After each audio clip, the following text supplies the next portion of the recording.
is getting weird. I'm gonna have to trim it down, but do I look like a catfish? But it's like, not only do I not like shower every single day, Brewmaster, it's implied. Jesus is giving us air conditioning for like months right now. You don't have to shower. JCAC. JCAC. What's up, y'all? I'm Nate Smith, curator of culture here at Wicked Weed. We're out here in Deep Candler on Joe Pawelek's porch, our wonderful brewmaster. And what are we gonna do today, Joe? Nate, I'm glad you asked. Today, we're gonna crush some Pernies on the porch at the Pawelek's. And this is beer portraits. Cheers. Salud! Es tiempo para estatísticos. Yeah, it's stats time, guys. CBFR.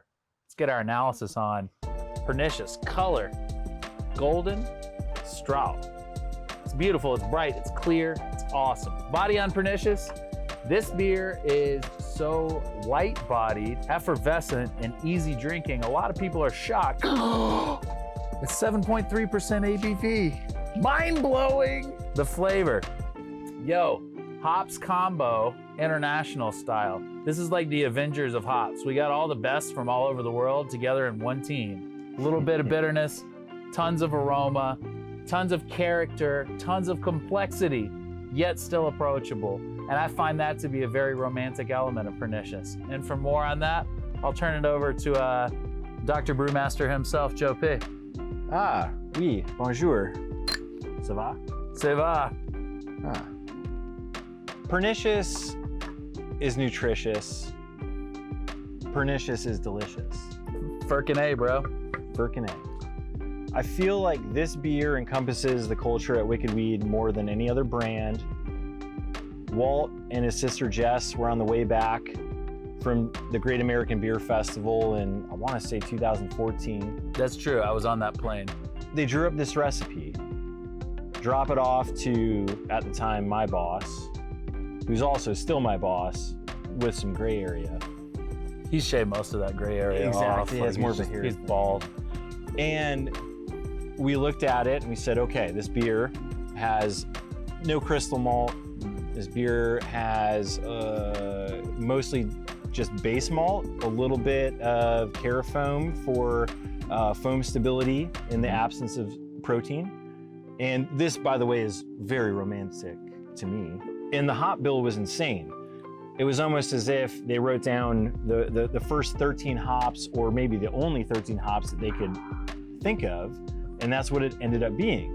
And so over the years, we've developed, you know, the perfect pint of Pernicious through sourcing these hops from New Zealand, from Australia, and from the Pacific Northwest. And so we've worked very closely, not only with our hop merchants or vendors, but also with the growers. And so as the years have gone on, I'm so fortunate to have developed relationships with Virgil and Gamache Farms, who we get a lot of Amarillo from, and CLS Farms, who we get most of our Centennial from. And we can really start to understand what it is about those hops that make Pernicious pernicious. And so understanding the thing that you spend the most time around is nothing short of romantic. And alluding to the other 11 hops that are in this brew, most of which are from Australia. We have Motueka from New Zealand. Oh, yeah, we've got amazing Pacific Gem, Pacific Jade, and a slew of others that just really complement a very light-bodied beer. And it's refreshing. It's not so intensely bitter as it is aromatic and tropical and citrus, a lot of grapefruit pith notes. It just constantly is refreshing your palate, and it comes in at 7.3%. So leading back to the first few times I brewed it, I quickly realized that this was going to be a winner. And then I also realized that I had to kind of figure out how I was going to drink 7.3% beers for the majority of my career. So I don't know. I feel like I'm doing pretty good.